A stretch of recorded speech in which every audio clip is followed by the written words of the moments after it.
lights out in the back room, fuck 'em. Be like test beds for these kids are making these robots. Of course, that's crazy. It doesn't need to be 4 people can fly in it. Eventually, we may put a seat here and have presidents, vice presidents, Bieber. I thought that was Justin Bieber.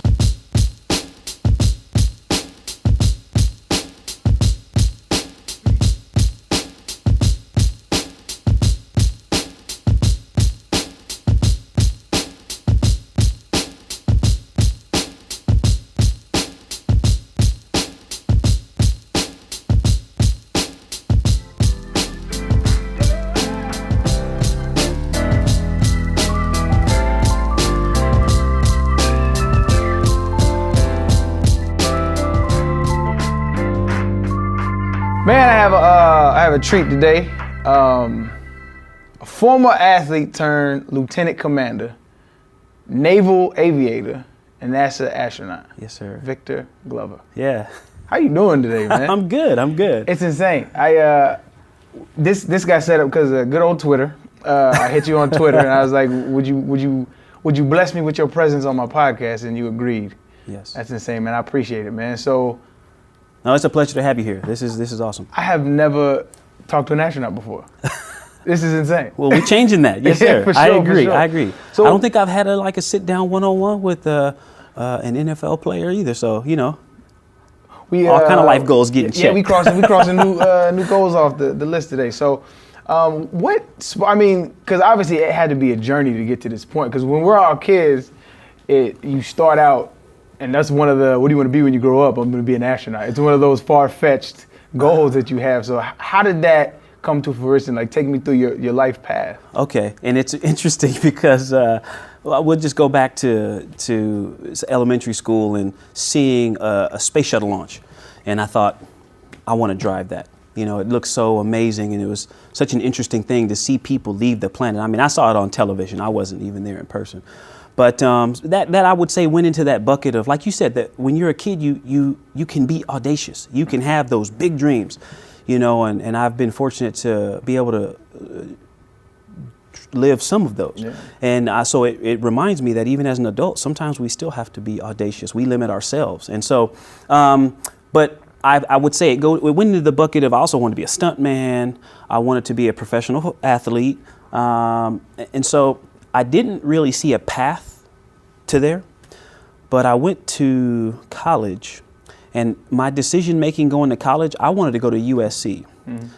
And it wasn't because of their engineering program. It was because that's where Marcus Allen went. Hey. And I wanted to be Marcus Allen. I hear you. So we all did. Yeah, at 16, that's where I was at. Right. I wound up going to Cal Poly. I went, it was between the Gainesville, University of Florida, and Cal Poly. Cal Poly offered me a wrestling scholarship, Gainesville an academic scholarship, and I wanted to stay a little closer to home, Southern California. So I went to Cal Poly. And luckily, my mentors and the folks that I worked with, they kept me in the books, but I also got to play Division I sports. I played football and I wrestled. And it was really athletics for me that it was that team, that camaraderie, and that sense of accomplishment or defeat that drove you back to the gym, that just people don't really get anywhere other than athletics, and that intensity. That when I was looking at a career, about my junior year, I was like, I don't really want to sit at a desk and do drafting work. I was studying engineering. Right. And so I wanted to do something different. And engineering opens so many doors. Right. And I tell folks, when I go out and talk, kids, engineering is a path to whatever you want to do. You can design roller coasters for Disney or draft cartoons, technical drawings and stuff for you can do animation. There's so many things you can do with engineering and science degrees. And so luckily I had the tools. I didn't know exactly what I wanted to do. Right. One of my mentors shows up one day in a Navy uniform. He was a reservist. And he talked to me about it, and it turns out I was like, that sounds like some adventure. Right. And kind of that team, that camaraderie. And so I said, all right, I want to be a Navy SEAL or a pilot. Oof. And so I kind of opposite ends of the... But for me at the time, I didn't know a whole lot about it. I just thought those both sounded intense. Right. And it might be fun. I was looking for adventure. Yeah. And I would say, if I had to rank them at that time, I was 20. Navy SEAL was winning. Yeah, for sure. My dad and I had a long talk. We had a heart-to-heart, and I was like, okay, engineering. My dad actually said this to me when I was 20. He said, with an engineering degree And being a military pilot, you know, you might mess around and be an astronaut. Wow. And very Pops interesting. And knows so, best. yeah. And so about that time, I started on this journey to become a naval aviator, became a pilot, went to test pilot school, became a test pilot. And while I was in test pilot school, I saw Pam Melroy. She was the one of the first female space shuttle commanders. She gave a talk about one of her missions, and it just blew me away. And what it rekindled that childish ambition, and it focused it though. Right. It was just as powerful, but it was now focused, and I had already taken some of those steps. I had a professional career, I had an engineering degree, I had some work experience, I had the minimum qualifications. Right. And so that's when it really became a pursuit. When I said, with both hands, I'm gonna ride this train and see where it goes.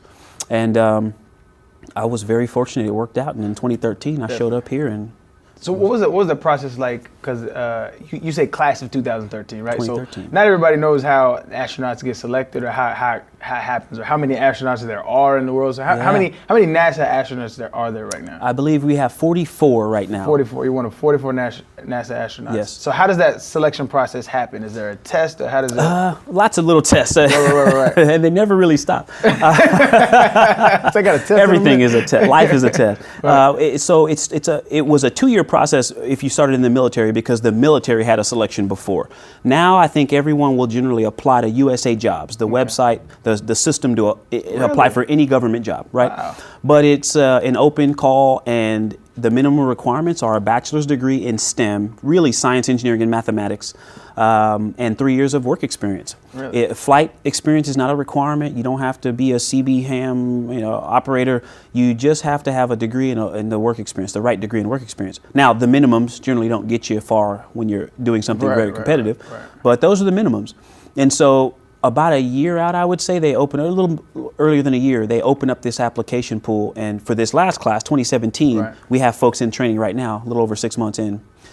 We got 18,354 applications for 12 spots, right? And you made a comment earlier about the combination of the left and right side of the brain, and the public. You see TV shows that are throwing really deep concepts that are science and engineering based at you, and it's really holding. And you'll see movies that are throwing scientific and exploration concepts at folks without a lot of the drama and love stories or murder and death, and they're doing well in the theaters. And so that's very promising. It's very encouraging.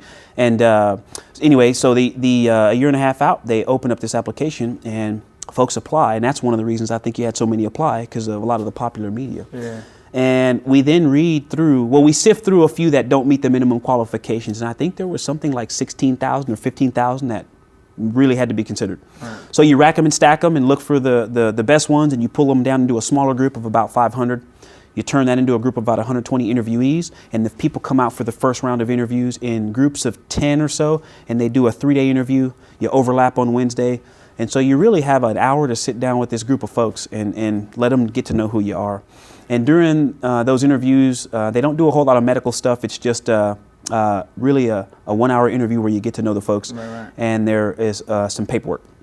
The second round interview, if you make it back, I hate paperwork, bro. You never. Well, no, it's not. It's not a lot of paperwork for you. You just start some paperwork, but it's really the interview. The interview is a big part of it, and so then they bring that group down to about 50, and then they have the second round interview. And at this point, all of those people are qualified. All of those people could do the job. In that 120 group, they probably could all do the job.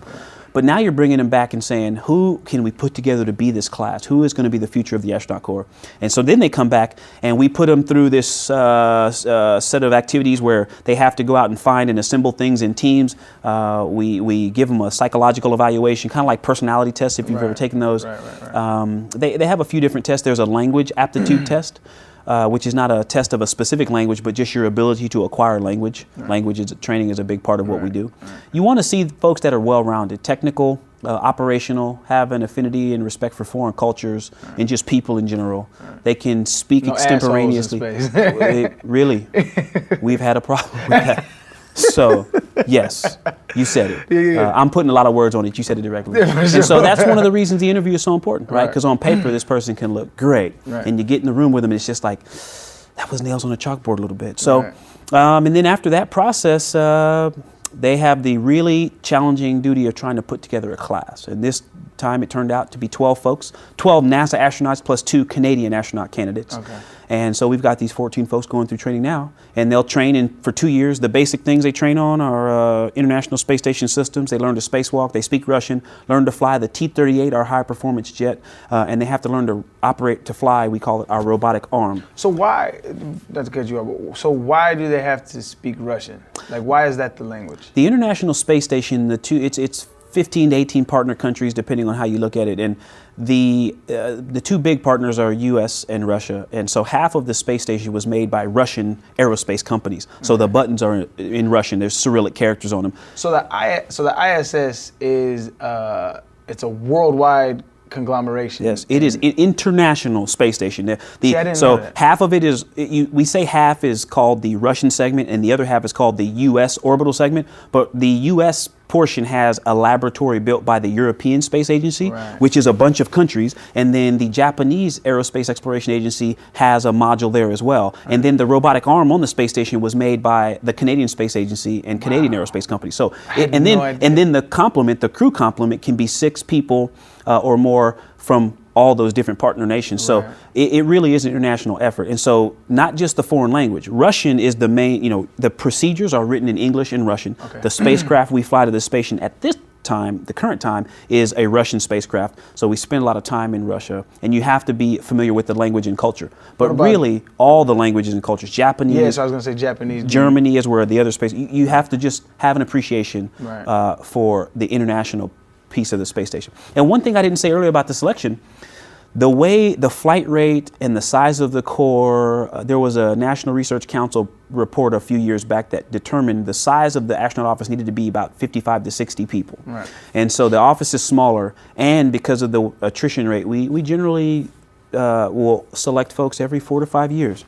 And that's one of the challenging things about it is you kind of have a window. Right. I mean, there's no minimum age or maximum age, but we generally pull people in about 35, and so there's kind of a sweet spot. So that's all kind of news to me, man, because I mean, you hear about the ISS, you hear about astronauts in space, but I mean, this could be common knowledge, but I could just be out of the loop. But like, so you have an entire world that band together for a specific goal. And so like as an astronaut, as somebody who's working for the global betterment of society, and then you come back down to Earth and you see the quarrels that go on with it, whether it be government or whatever the case may be. Like how does that feel just internally, because you're doing all this work and you're like, this is a beautiful thing, the world is coming together, and then you come back down and like, holy shit, we're not. So I haven't flown to space yet, but I hear the folks go up there talk about looking at the Earth from this vantage point where, most of us are familiar when we think of looking at the Earth and we see the oceans and it's a map. We see a map in our head which has borders and names of everything. And when they look down and there's none of those borders, there's natural features. It's a perspective. It changes you. Right. And so I look forward to experiencing that myself. But because the internet, so the technical accomplishment, and I love greatness. I'm sorry, I'm going on a little tangent, but I love greatness. It's why I like the NFL. It's why I wanted to wrestle in college, and why I wanted to fly high performance jets off an aircraft carrier. Greatness in any form, it attracts humans. Mm-hmm. And I think the NFL, the Olympics going on right now, my 2 favorite things next to my family are Olympics and space. Right. And it's because they both show what people are capable of when they work together and they put their best foot forward. Right. And so the International Space Station, for the technical accomplishment that it is, we built a $2 billion laboratory, educational outreach platform, and manufacturing center in low Earth orbit. That's amazing. Yeah. 250 miles up, going 17,500 miles an hour. Right. And we put it together in space from 15, 18 partner nations. That is an amazing technical and engineering feat. But the fact that one of our primary partners is Russia. I mean, just go turn on the television and you can really get some context of how special that relationship is and how fragile it can be. Mm-hmm. The international cooperation, it makes it even more astounding. Right. And the fact that things in space are very unforgiving. Right. It's a vacuum. Temperature swings can be 500, 600 degrees. There's no air, so even if you scream, you won't be heard. I mean, it will kill us so many ways. Right. But we were able to go there and show what people can do when we work together. Right. That's one of the greatest aspects of the space station program, in my opinion. Is it hard seeing the politics influence culture when you see the direct influence of people working together and how minuscule those differences are? Yeah. And like, does that weigh on you? Because it weighs on me and I'm just a retired football player. Yeah. And it bothers the shit out of me. But we're all humans, right? Yeah, We're all yeah. Americans. We're all humans. We're all members of a bigger community called humanity, right? And so we can't forget that. I would say there are times when it bothers me and I just worry. I was up with the Navy selecting our next generation of test pilots when I walked out of a room and saw the news about the shooting in Florida, right? So there are times when it brings me down, but one of the great things working here is I get daily, hourly reminders of what we can do when we work together. So there's a little bit of the coming back down to earth, if you will, emotionally, literally and figuratively, but the benefit of it is that it lifts you back up and reminds you. So it's a motivator and it's a reminder of what we can do, you know. But it's great you could draw that inspiration. Yeah, from the inspirational piece is powerful, and so I try not to let it bring me down, and I try to use that in the outreach and to remind people what we are capable of. So I think there's two sides to it, you know, and balance is important. So it's good to have something that you can go to tap in for strength and encouragement.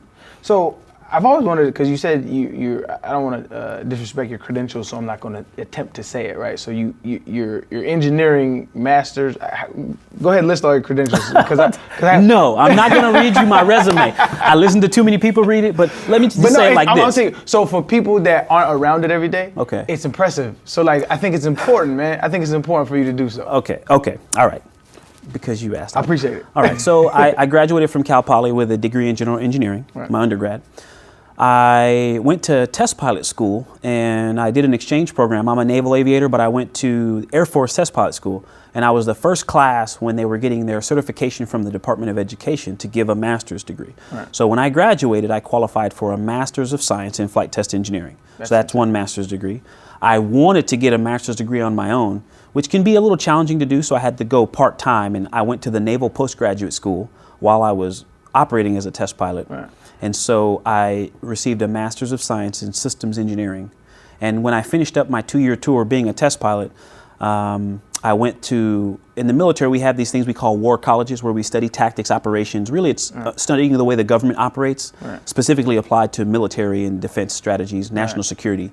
And so I went to war college with the Air Force, and I was awarded a Master's of Military Operational Art and Science. So I have 3 degrees. I've always liked school, formal and informal. I learn from my kids all the time. For sure, and so I just really appreciate the value of education. And being a military officer and operational high op tempo, it was hard to find time to do it. But it's, if anything, I hope my resume is an encouragement to folks that education is important. It is afforded these opportunities. It's why I wanted you to say what your resume was and your accomplishments, because it's exactly what it is accomplishments. I wanted you to dig into a little bit about what engineering is, because from the outside, like, I don't know anything about engineering, right? Okay. So like, what is engineering when you say that? Oh man. You got time. It's so many other things.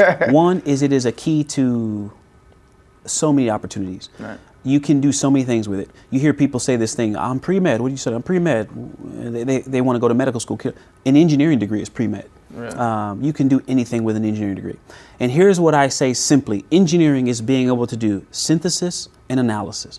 To be able to take complex problems and break them down into simple, understandable chunks. And then to go out and find solutions and put them together into what may be complex solutions. So synthesis and analysis, that's really what I think. Now, practical, brass tacks, it's math. You're going to take very challenging math. So if you're in high school, you need to get up through that calculus syllabus. When I took calculus, there were 2, so A, B, and BC, if you can get both in high school. When you go to college, you're going to take math that has a lot more words than numbers. Calculus, differential equations, Fourier transformations. You're going to study physics, which is really putting some repeatability to the things that you see around you. If you ever see a car accident, If you actually try to take that apart and turn it into a scientific look at boundary conditions and movement and displacement over time and taking snapshots of what's happening, watching a car crumple, hopefully, you know, people were okay, but a little fender bender in a parking lot, that is a great physics problem to try to understand when you look at mass and inertia, and then what happens when I used to take kids and teach them to build egg drop containers. We drop their containers off the library and trying to get them to understand force equals mass times acceleration. Well, when that egg is going down to the ground and it stops really quickly, what breaks the egg? It is the 1 minute it's moving very quickly, the next moment it stops. That is an acceleration or a deceleration, and the speed of that deceleration, force equals mass times acceleration. The mass of the egg is small, but that acceleration piece is big, imparts a large force, overcomes the structural integrity of the shell, broken egg. So how do you interrupt that? Put some sponginess to slow down that acceleration or deceleration, or a parachute, a box that can slow it down. So anyway, these concepts are, you know, you're going to study statics and dynamics, how to make a bridge, and just being able to cut a bridge and analyze force vector. But I really think those tools of math and science are to give you, you know, it's interesting. I think it's the same thing you get when you study philosophy. I really like philosophy. What I think, I worked in education. When I was doing those mousetrap cards and stuff, it was for MESA, Mathematics, Engineering, Science Achievement. I used to go out as a college student into junior highs and high schools to talk to kids about math and science.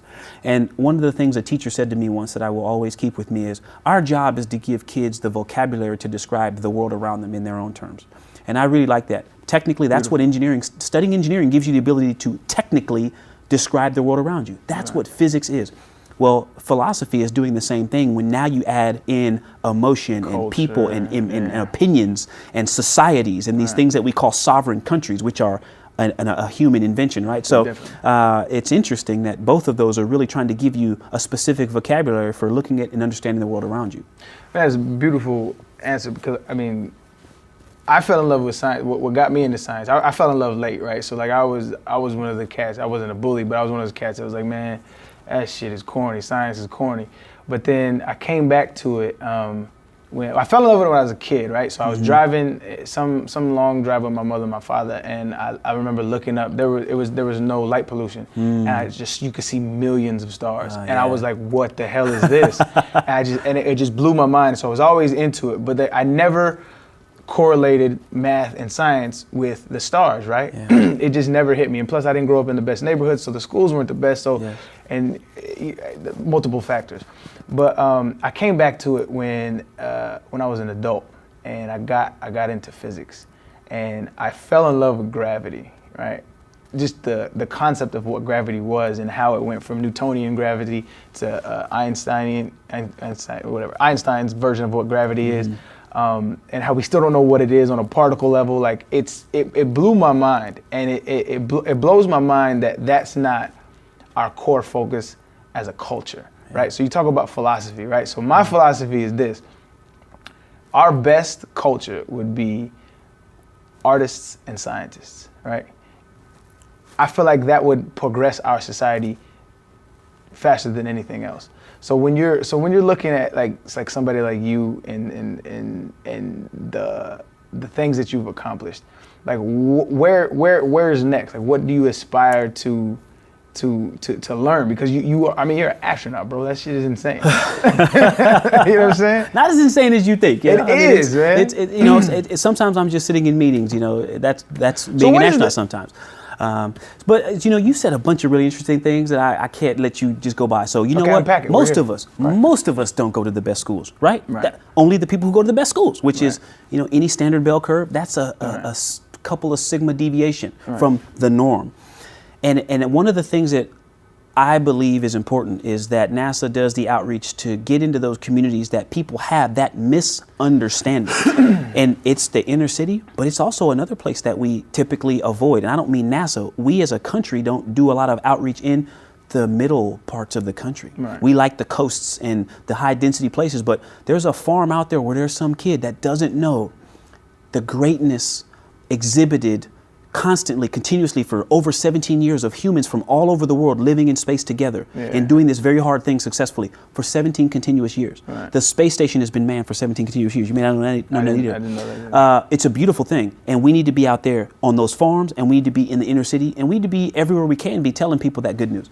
So I was with you. I didn't go to those schools, but I was very fortunate that I somehow just teachers encouraging me, Mr. Hargrove in 5th grade, Mr. Robinson in high school, Mrs. Ikeda in high school, that said, you can do this if you just put your mind to it. And so I was encouraged. Not to cut you up, like because I remember thinking, because I think everybody has this, because right now I'm taking algebra classes because I have to. Congratulations on going back to school, by the way. I appreciate that it, is man. awesome. I appreciate it. So it's a humbling moment when you look, because like I'm a functioning adult. I have 4 kids, and I walk into a math class, and I'm like, I can't even remember how to do any of this. Like I feel dumb. And they were like, the first step is just walking in there and humbling yourself and saying, I don't know. And then once you do, like a lot of the stuff, it'll come back as it goes. But I forgot where I was going with that. But as you're moving in mathematics, this universe is written in mathematics. Yes. And a problem with a lot of kids is they don't understand the correlation, right? Yeah. Like I didn't understand the correlation of y equals mx plus b. Like, why do I need to know that? This is stupid, right? But then you understand that's setting you up for this, and then that's setting you up for this, and that's setting you up for this. For ultimately the big problems, like you can you can mathematically write how a car crashes. You can mathematically predict the planet's orbit. You can mathematically predict all of this stuff, and that's what's beautiful in science. So like with you, what was it that kept you involved? Because it was me. It didn't keep my interest because I didn't see the end goal. The end goal for me was understanding that this universe is written like this. I would tell you, wow, that's a complicated answer, but why, to add another thing into that bucket too, being able to predict where Mars is going to be when you want to launch a little rocket off of the Earth to get there, it's got to be pretty precise, right? But it's also balancing a checkbook. People who understand the language of money, the fiduciary language is math. And people who understand the language of money are more likely to have some. Right. So there's practical reasons to do this as well. But as a 5th grader, how did it keep you? But as a 5th grader, how did you stay on your times table? I would say it was twofold for me. I had those great teachers. And it's funny you said 5th grade, but Mr. Hargrove in 5th grade, I was a kid who loved to talk in class. I was good at my math, and I would get done, and then I want to socialize. Right. And so he challenged me. And one of the things he did was got me involved in this group called Mesa. So I had extracurricular activities, not just sports. I had the athletics to keep the physical side of me busy, but the intellectual and curiosity part, the mental activity was absorbed by Mesa. And that's why I went back as a tutor for Mesa, because what it did for me as a kid. We would build bridges out of balsa wood and popsicle sticks, and then take them to this physics lab at Harvey Mudd, and they would crush them. And whoever could withstand the most force would win. And it wasn't even about the medals. It was like building this thing and then going to a college, and they put it on this big machine. That kept my interest. And guess what? That keeps kids' interest now. Space shuttle launches would make kids look up and feel all this emotional stuff, but they would take that home and go open back then an encyclopedia or jump on Wikipedia and read about propulsion and thermal protection systems and heat transfer. And what we were doing was we were stoking their fire of intellectual curiosity, and they were gravitating towards math and science on their own, right? So I luckily stumbled upon that.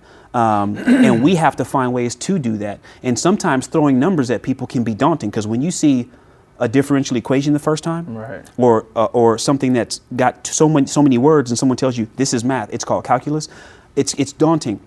But when someone can walk you through it, or you can simply start off with a simple thing like balancing a checkbook.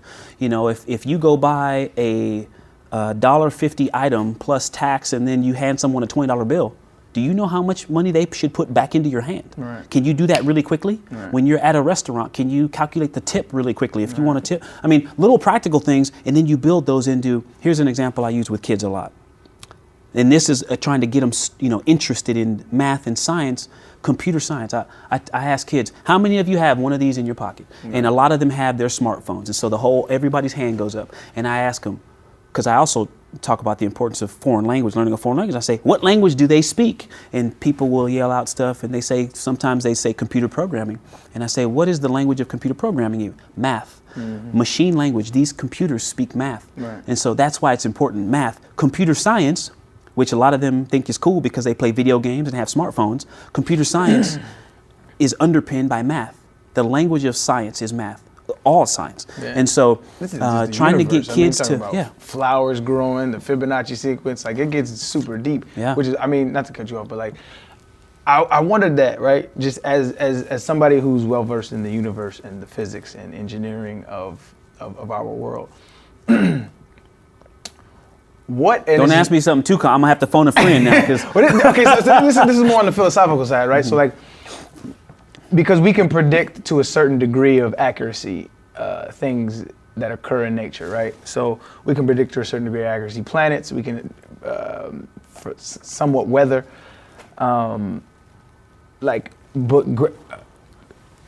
So relative, from my understanding, correct me if I'm wrong, but like relativity from a macrocosmic perspective is pretty accurate when it's dealing with gravity and mass. But on the small scales on the quantum level, it doesn't do as well, correct? And so, but quantumly, it doesn't do good on the mass scale of things. Am I accurate in that assessment?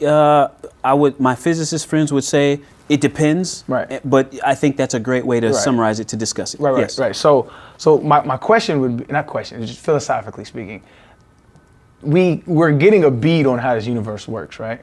Yeah. What if we're doing it wrong? You know, so one of the most important things I believe personally, that I believe you learn when you spend a lot of time reading scientific journals and studying science, and when you have the tools to understand the world around you, is how little we understand. Right. You know, we've been on this really, really focused, specific, repeatable, academically rigorous thing we call science for 500-600 years. We've had lots of ways to approach it, but we've had a repeatable system and processes, the ability to take the very large and bring it down to our level, telescopes, the ability to take the really small, and again, bring it to our level. The ego of the human needs to put it at our level so that we can see it, the microscope. And our ability to do that shows us, boy, we don't have an answer for that. But there's something here mathematically, and the theoretical physicists go at it, the astrophysicists go at it, and come up with what they find. But there are a lot of seams that don't match up nicely. There's a lot of seams that really work nicely. Biology is a great field to look at this. From the evolutionary biology, very high level of the planet as an ecological system developing, down to the organic chemistry of nutrients going through your system, or the carbon cycle in your body. These things all match up from very high levels to very small levels. And over very big time scales. But like you said, when you go to a cosmic level and down to the quarks and neutrinos, and well, I guess now you gotta stop saying quarks and neutrinos. Now you gotta say the Higgs boson, I guess, the small stuff. Right. But what we learn when we see these big colliders and see the things that happen for these very small instances, it doesn't always line up. And I think it's indicative that, again, I said that science, engineering, and philosophy both give you different specific sets of tools to understand and talk about the world around you. Right. And just like in art, expressing creativity and your individuality, there's also at some point though the rigidity of this is society, or this is not debatable. Right. And so the universe is what it is. Yeah. What we choose to put on it as our way to understand it, to make it understandable to us, is ours. In the universe does not care if we get it right or wrong. So yeah, what if? Exactly. But here's what I think is important though. Even if we're wrong, if what we do is repeatable and it's the same across time and space, then it kind of doesn't matter. It's not right or wrongness. It's, are we accurate and as precise as we can be? Right. So that when I say A plus B equals C here, it still applies as much as possible over there in the other context. Right. So then we're at least having the same discussion. Right. Here's another interesting thing that I think that unpacks. You know, if you believe in creation or Big Bang, both of those have an interesting set of things in common. But one of the things science has had to own up to, and scientists probably wouldn't like me quoting it like this, but that science has a beginning. You need dimension, you need time to have science. You need the dimensions and the sequence of time. And if you believe in Big Bang, which is theoretical physicists' beginning of the universe, then there was a point where those things didn't exist. So then what? That, to me, is the ultimate interesting question. And science doesn't like to grapple with that part of it. Well, it's philosophical, it is. right? So it's really the God of the gaps. It'll fall down to the God of the gaps. Right. If you want, I don't know if you want to put that placeholder in there as a God or a creator. Exactly. But it's why I don't hate theology.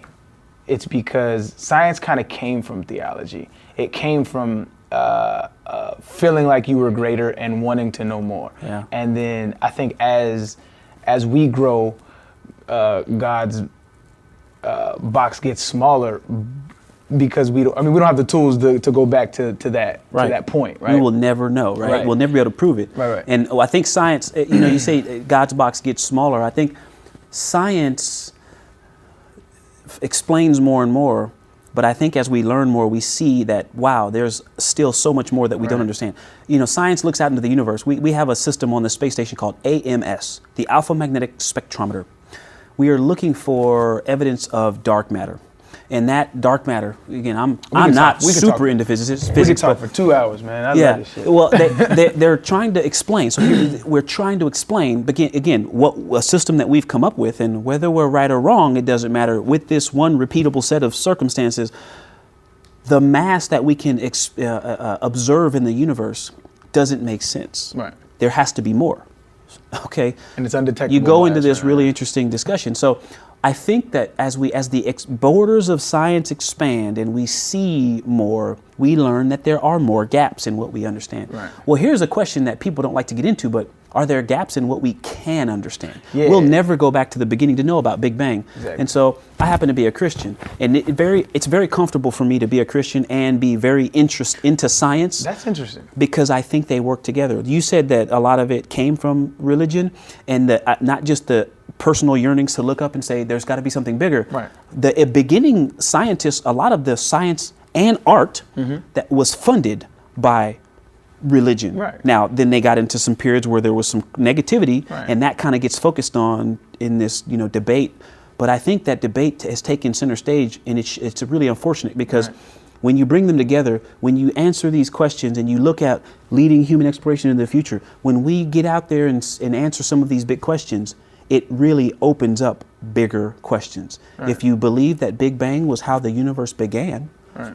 what can create or maintain or organize something into a point of infinite mass density? Right. And then what could let that go? If something can hold it together, then what could let it go? And so I think it opens up questions that there are probably things we can't observe and can't understand. Right. That's a concept that's philosophical. which prompted the question. Which prompted my question. Like, are we doing it wrong? Right. So Yeah. because like right now we understand like pine cones grow in a certain way. Like the Fibonacci sequence. Like it's an amazing thing. Like this, it's written in math. Right. So it's another philosophical question. Like, is math something we discovered or created? You know what I mean? Yeah. And it's just an interesting, but I don't want to spend too much time on that because there's so much more I want to get to. Yeah. A part of what I wanted to ask that was the education in our schools today. Like where do you see it going, or where do you see its flaws? Because I think we spend far too much time arguing about insignificant things rather than teaching or giving our kids adequate supplies or adequate tools to understand this stuff. I think we have a little bit too heavy of a focus. It's a balance here, and I don't want to offend any of my teacher friends, but I think there's a little bit too much of a focus on creating workers. Yeah. Even if it's an engineer, but education isn't about getting a job. I mean, you're not an engineer if you don't get an engineering job. Well, to some degree, that's true, but I think we need to create thinkers. We need to create people who can do critical analysis. That creates a space that I think puts our country in a better place. And art has a very important role in that. That's 100%. The creativity piece, the ingenuity. There's a very important role for art. And so, you see the funding for art and music programs going down. So I think to educate a lot of people, our system is good at a lot of things. But when it comes down to the essence of what education is, one of the reasons that maybe kids aren't interested in certain aspects or in this country, math and science, engineering interest has gone down. If you look at other places in the developed world, about 2/3 of college graduates are getting engineering degrees, where in this country it's somewhere down in the 20 to 30% numbers. Wow. That number used to be flipped a generation ago. And I think that's because we aren't focusing on education. We're focusing on occupation. And I mean a job, a career. And instead of focusing on teaching people these things so that if you understand the theory, I will build the small things that give you the right formula to memorize. Right. But it's like the focus is on memorizing the formula so you can pass the test, so you can graduate with a good GPA, so you can get the job interview to get the job. Right. And it shouldn't be that. We should be trying to create people who can do things like pick any person throughout history that created anything great. Those folks took what they had, it wasn't always a lot. They took what they had though, and they went out into the world and did something important with it. And if you have a real confidence in what you have and what you know, that's when you can go out there and can create. One of my favorite quotes is, I love Ralph Emerson, and he made a speech where he was talking about the importance of education, and he said, meek young men sit in libraries poring over the tomes which Cicero, Locke, and Bacon wrote, forgetting that Cicero, Locke, and Bacon were but young men themselves when they wrote those classics. And that's just a powerful reminder to me. Like, they went out into the world and started just describing it and writing it and living it and experiencing it, and all that together. He calls that man thinking. That developed these things that nowadays we look at that as classic. They were just out doing their thing. Right. And we have to give kids the tools to do their thing, whether it's on the court or in the lab, or really more importantly, on the court and in the lab, and on the easel and on the paper. And when you give them those tools, they're going to go out and make good decisions with it. And they're going to create and innovate and surprise you by answering questions you didn't even know were being asked. Yeah. When kids the folks who created all these social media platforms and created these colliders and built these amazing things they didn't know that that's what they were getting their education for when they got it. Right. But it's good they had the teachers that they did and the support that they had, because you don't know what problems you're going to have to solve in the future. And that's what education is today. We're giving kids tools to solve problems we don't even know that they're coming yet. But they're the folks that are going to have to, transport lots of people around the country and globe. They're going to have to find good and keep good, clean drinking water, and they're going to have to feed people. Right. Our kids are going to have to do that when we're not here. Right. And are we giving them the tools to do that? Right. Or are we giving them the motivation to go out and acquire the tools to do that? Beautifully put. I couldn't agree anymore. And it also kind of segues into something that is concerning to me, right? Because we didn't grow up with this double-edged sword that kids are growing up with now. So we live in the information age. Yeah. And in the information age, we have the world at our fingertips. I can type in anything and I can find the answer to. But with that comes misinformation. Absolutely. So there's like a growing wave of misinformation going on. So how do you advise a kid to get accurate information versus not accurate information? Yeah. So that's one of those things that they won't get on their own, because they can go to, you have a lot of young folks that they believe that they are informed. Right. And if their information is only coming from social media, I would say they're not informed, because one of the things about social media is you can pick and choose what you get. Mm-hmm. There's this thing, I believe it's a social science or maybe psychology theory called cognitive dissonance, that you can pull in information and make it match your pre-existing beliefs, simplify it. Well, it's even worse than that. You can even affect the information coming in. Now, of course, all people choose what they read, but if you have these 500 things you follow, and that's where you get all your information, your picture is already starting off skewed. You are at best getting biased information. Right. So you have to get them to appreciate that there are sources that are good, that there is truth out there. You have to really get kids to appreciate the power of truth. And so that's giving them a basis to know. So reading well-written journalism is better than reading just, every Joe Schmo thinks they are a journalist now. No, they're still a professional standard. Go read the well-written long-form stuff. So there's a few resources that I go to that I like because I can trust those. These people do research, And so there's also the respect of what we call professional expertise. Yeah. There are people that they study this. So this actor may have a great opinion about politics because he played the president on his TV show for a really long time, and I appreciate their personal opinion as a person and respect of them as a person. But when it comes to the nuance of this, facet of diplomacy, for example, I'm going to take the diplomat's perspective and not the one who played one on television. And sometimes people lose those or they blur them, and so you got to teach people how to go find truth or how to respect truth. And how to get kids to do that, it's really challenging because the internet does not turn off. Exactly. It is 24/7, and they're surrounded by it. And you know, with my kids, I have 4 kids also, and my 4 daughters, I am not with them 24 hours a day. So when I am, we talk a lot about truth and importance and understanding the information that they're going to be inundated with, and that it all isn't equal. There's some is better than others.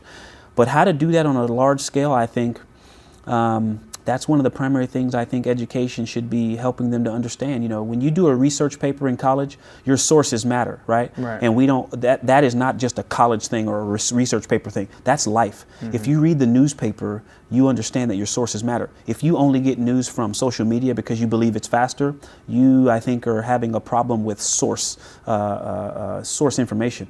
And so I'm not saying that stuff's not good. There's useful stuff out there, especially when it comes to being timely, but you have to balance. It's really about balance and being able to go, I need to read this first to understand the factual stuff before I get into the opinions. So I don't know. I don't think I have an answer for how we combat this. You know, I really think the answer resides in one of these young millennials that is the product of this information age. Because us kind of coming off the baby boomer generation, that industrial, you know, that industrialization of education, which is what I say is one of the problems, is creating workers. I don't think we have the tools necessary to solve that problem for them. But one of these young kids could probably help us understand what their environment is like and help us come up with some solutions. Yeah, it's dangerous, man. It's dangerous because, I see, because what is true and what is not true is, to me, probably the most important thing in our culture, right? It's the most important thing in humanity. Deciphering what is true and what is not true. And it's why I fell in love with science, because my conspiracy theories in my head wasn't cutting it for me anymore. And it's part of the reason why it led me down the path to my theology. I don't want to get caught up in that, but kids today are so, they're gullible, but for a reason. They don't know how to, like you said, sources, right?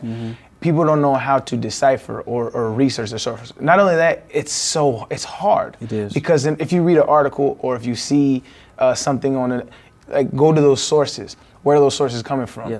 There's distrust from communities of people on the internet, with credible sources, right? And so it's like you said, I don't really have any answers either. All I can do is direct people towards the best method we know how today to decipher true from not true is science. There is no better method that has been put forth.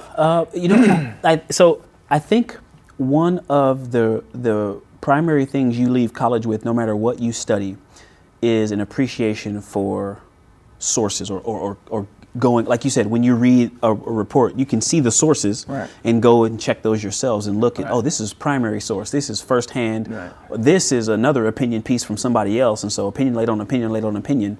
And even some science, you can get to the point where you see that, like, oh, this science, this research that says chocolate is healthy was sponsored by a candy company or a conglomerate that owns chocolate manufacturers. That should make you not necessarily question the science, but at least consider their intention for conducting that science. So education is a great way. Now, I don't think the only place you can get an education is college. I would say one of the wisest people I've read in my life is Frederick Douglass, a man who was a slave and had to sneak off and learn to read, and eventually got to the level where he was advising a president. And he did that through motivation, because his life depended on it, essentially. And the thing he was working for, abolition, was such a big thing that he had to just push himself to be greatness in any form. And so I think if you really are after truth, there are lots of ways to go and acquire the tools to research. Again, engineering is a great way to synthesize and analyze, to break things down. Analysis is breaking down something into simple components that you can understand. Because a lot of this is also that it's not just that the information age is not just that we're living in this digital, everything's connected on this superhighway. It's that the amount of it is too much for any one person. Artificial intelligence is popular because people are lazy. Not lazy. We're not capable of processing what the world is throwing at us. Well, sometimes you need to just unplug and get away from all that and go, what really matters? And start with your basic priorities. I think That's beautifully said. I think two important things, I've been talking about this a lot lately in the wake of what happened last week, two important concepts that need to become more popular, but they're not as popular because there's not an economic driver. There's no way to commercialize it. Love and simplicity.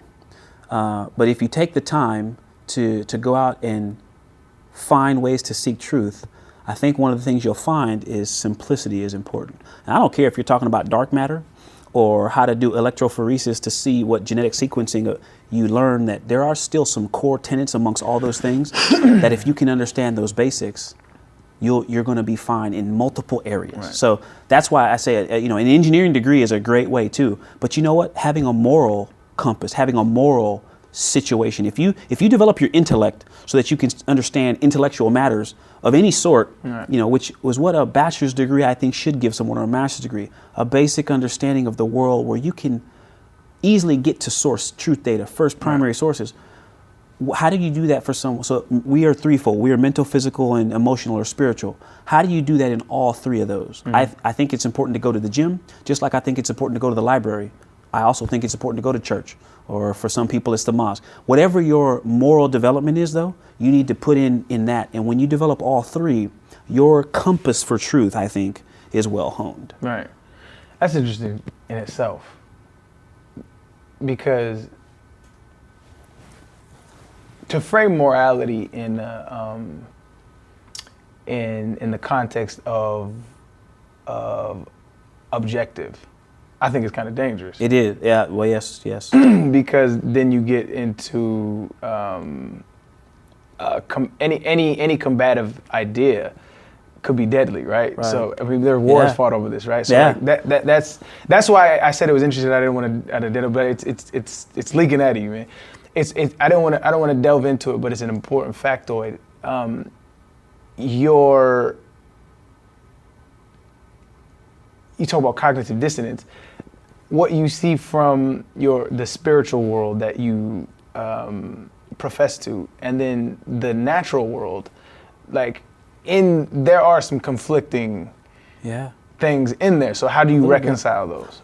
Again, like I said, if you read the Bible and you read it to be a textbook, you're going to have a problem. Right.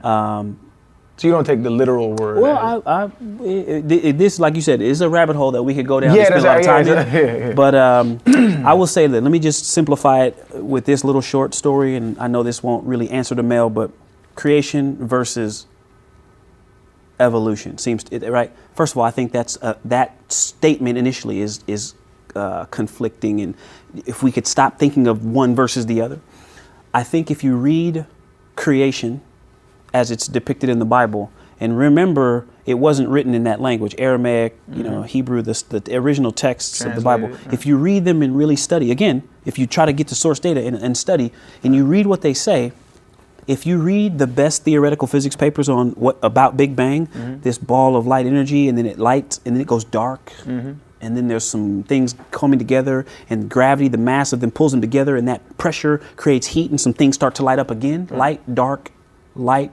You actually see a lot of commonality. I had my kids do this. We watched Cosmos and listened to Neil deGrasse Tyson talk about the beginning of the universe, and then we went out and read some stuff from a science magazine talking about Big Bang. So my kid knew what he was talking about. And then I had them read Genesis, and we talked about it. And I had them close their eyes while they each read it, and I had them just listen to each other and then describe then what they saw in their mind's eye. Right. And I said, you see those differences that you all have? Civilizations argue over what you guys just did with your sisters. Right. And you guys are as genetically close as people can be. So imagine when you live in a foreign country, a different language and different priorities, a matriarchal society versus a patriarchal society, those differences are just there. But that's a human thing. That's what we've put into it. Right. So I think a lot of these things actually work more together than just like people. We have a lot more in common than we don't. I think our spirituality, which all people have, I believe, and our scientific curiosity and our physical advancement are all connected much more than we give them credit. Right. And I get where you're coming from. To try to put a moral objective out is a very dangerous thing and hard to do. But even more important, that's why I think it's so critical that we have some of those discussions. Now, Right, so- my point here isn't to try to push my theology. No, 100%. I just think that That's why I as didn't you wanna go down develop, there. right? Yeah. You do agree we are mental, physical, spiritual, or emotional. I would say emotional, spiritual. I don't Okay, think so, right? we are. There's multiple aspects. Right. If you push yourself to develop in those things, you know there's importance to going to the gym, right? Right. Weightlifting is actually a great way to stave off osteoporosis. So physical development is important. And what's one of the things we usually pray for a lot in church is people's health. I got a lot of people in my church that are undergoing chemotherapy. So they're connected. And if you push yourself in all three of those, I believe you start to see things between the three of them that are actually, when you advanced in one, it drug the other two along, and they Right. benefit each other. So my point in saying all that is, I do think there's more to it if you try to seek truth. If you in any of those things, if you work hard at advancing yourself in all three aspects, you'll find that your development they all benefit each other. And I think a super important thing for deciphering what is true and what is not true is discussions like this, right? So people like yourself that, because in this growing wave of information, any kind of non-transparency can cultivate opinions, right? Yes. And those opinions can cultivate cults, honestly. And distrust. Oh yes. Right. So I have to bring this up. I hate talking about it, but I know a lot of people don't feel like we should even address it, because then it seems like there is a debate. There isn't a debate amongst known people. But I feel like if we don't combat these ideas, they're just going to fester, right? And so when you look at things, I know you've heard of it. When you look at things like flat Earth, and one of their core tenets is like the distrust of NASA. Like how does that sit with you or the organization that is NASA? You know, first of all, I agree with what you said. Having discussions and being able to be transparent is probably the most important part of it. My opinion about it, sometimes I think it's a little humorous. Sometimes I think it's a little sad. But here's the thing I think all people should recognize, whether you're one of them or not, is beliefs are not digital, one or the other. There is a scale out there, and a lot of our people that pay their taxes and give us the ability to do what we do have questions or concerns with what we do. Exactly. And if we don't address it and respect it, bad things can happen. So I think my opinion about it is not as important as my consideration for that perspective. That sounds like a very political answer. All I'm saying is those people, a lot of them have degrees and homes that they own, and I think we could do a better job of explaining why we may not agree and showing them. NASA has vaults of pictures and videos, a lot of it that we don't release for public reasons, privacy. Some of the folks in them are scientific investigations, but we've got so much data about the things that we have done that, again, if people are looking for primary sources, there's ways to see, their conspiracy theories are always going to exist. But if people really were concerned about finding truth, it is out there. We are a public agency. And when people look at some of the training that we did, and to go to the moon, for example, they like to look at that and stop there at the thing that looks like a set stage where we're training. It's one of the things we do. Well, when you see people training for combat, you could go right outside of San Antonio to Fort Hood and see an area that is designated to look like a desert over in the Middle East and say, every war we've ever fought has been staged. I mean, we train. We train for lots of different reasons, so that we've seen the situation before. So when we're in it the first time, we're not emotionally overwhelmed. Also for familiarity with the procedures. And so that, we just get good at the things that we're supposed to do, technically or tactically. And so creating scenarios that look very much like the place that we're going, we have a word for that. It's called simulation. And so some people will stop at looking at the simulations and say, see, they didn't really do this.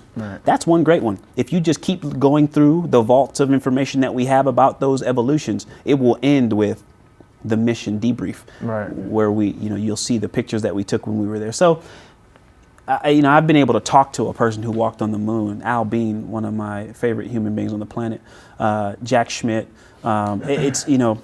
It's unfortunate. I have access to folks and to people and to resources, databases that other folks don't have. But we are a public agency, so a lot of that stuff is available. It's just people don't have the time and maybe don't want to live on NASA websites or searching through our report databases. But we have the information, and I agree with you. Transparency is a way to build trust. As I was talking to some of the reps before we were talking, I think that what NASA is and could be, in my personal opinion, I think is really far apart. And I think part of that is the outreach of NASA and the relatability that they don't have to this youth that's coming up. I do think we have some challenges when it comes to outreach.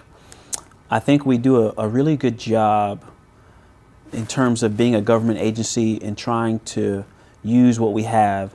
But I agree with you, the game is changing. The sands are shifting, right. and we have to adapt with that and recognize the things that we're up with. Like I said, the internet doesn't turn off. Right. And the information age is not just about being connected, but it's potentially being overwhelmed. Right. So what you do put out there has to really stick. It has to really be powerful. Right. And it has to really show why it matters, because people are trying to find ways to sift through and Yeah. get rid of stuff because Yeah. there's so much. Yeah. And so I think we have to really be good about relating, what we do off the planet. Right. Those rovers that are on Mars, those people that are in low Earth orbit right now, zooming around the planet at 17,500 miles an hour, why are they there?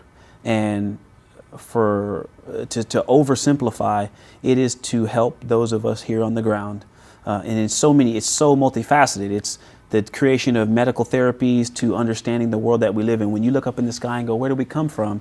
We are trying to help you get cheaper medication and help you live longer and healthier and have a better quality of life as well as a longer life, quantity and quality. But we're also trying to help you answer big questions when you look up in the sky. Right. Hey, that neighbor that we have, Mars, if we can find out what it has in common with this planet, we might understand how this whole solar system developed and how the universe, a little bit more about those big questions that open up bigger questions that I was talking about earlier. So it's about here on the ground. Right. Even those of us whose job is to fly in space, most of our job is spent here on the ground. And that's kind of my approach to outreach is this is a very big part of my job. And one of the primary things that we get to do is to communicate why what we do is so important for people here on Earth. No, it is. Just because I'm a huge fan of it, but like the research that NASA has done has benefited our society so much. And that's why I think it's so important. Just like a sidebar, opinion-wise, I know the government keeps your lights on, but do you feel like NASA would be more beneficial as a private company rather than a government company? I don't think it would work. I don't think it's as simple and as easy to say. Just hypothetical, simple. just hypothetically. I think what we do as an agency supports the things that our corporate partners are doing. Right. And I think that partnership, just like the international partnership, how important that is for the space station, our partnership with corporate America is one of the things that I think NASA's doing that's groundbreaking. Right now, people are fascinated by rockets and engines and launches.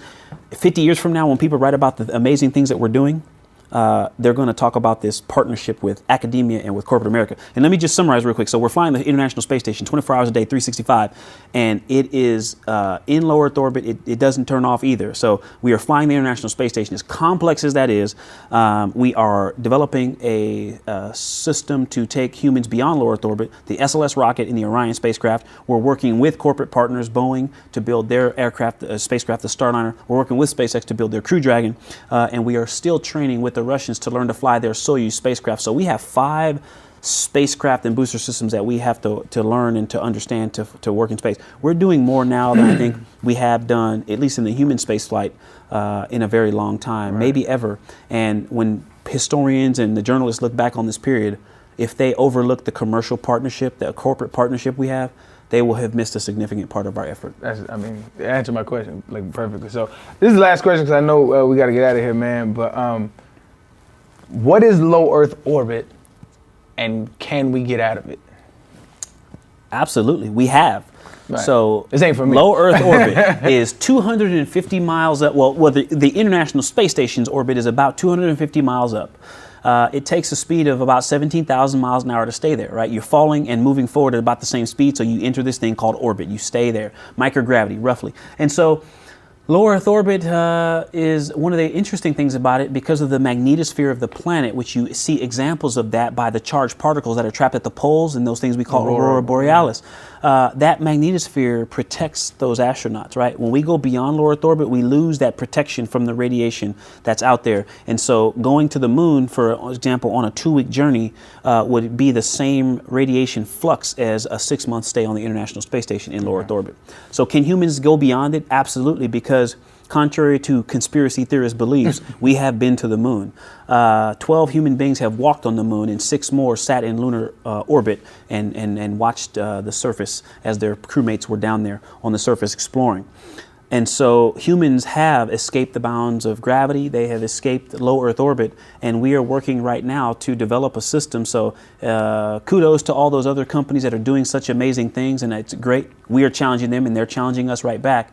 But we are the only ones that are going to be able to propel humans back again to go farther and faster than human beings have ever gone. Those humans who went to the moon, the speed it takes to go, what we call it, to do a translunar injection, to get to the moon, humans had to go faster than they've ever been before. Wow. We're going to do that again, and we're actually going to go faster and farther. And that's why I think this partnership is important. I don't think a private company can do it. There are companies that tell you they can. One hasn't yet, so history is on my side. Right. In the whole recorded history of humanity, a private company has not yet done it. They did help the American government do it, and they're helping us right now, and we're going to do it again very soon.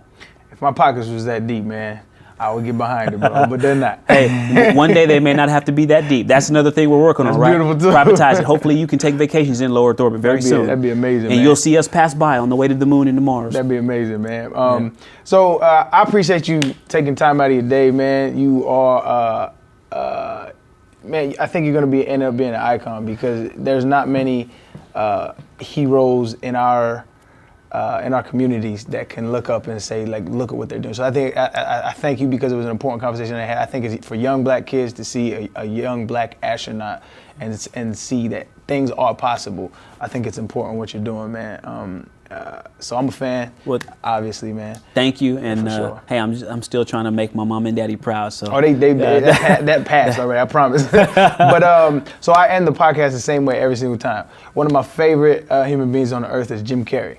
And so I ask every single one of my guests to try to convince Jim Carrey to come on the podcast. So we're on episode, I don't know what episode this is going to come out to be, but we've released around 20 already. So every single one has tried to convince him, man. So if you could be my guest and look into the camera and try to convince Jim Carrey to come on, man. Hey, first of all, I'm a big fan. I think your range is impressive. With having 4 little kids, I really like watching you in Scrooge, and you know what? I'm sorry, in The Grinch. And I think you need to bring your talent to this show and sit down and have a conversation with Arian, because his understanding of science and philosophy, one way or another, is going to wind up in an interesting conversation. And your intellectual comedy, I think, would be a great combination, a catalyst for some really fiery discussion. So I hope you would come out and check out the Now What podcast. I think you should absolutely come on the show.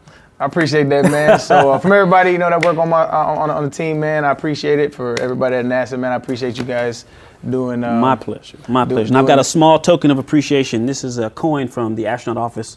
It's got a NASA logo on one side and our astronaut office logo on the other. Oh, man. And around it is our what we call the professional code of responsibility. Some things we think are important. That's so dope, so man. Thank you for being here. I appreciate it, man. Yeah. Much love, brother. My pleasure. Yes, sir. Yes, sir.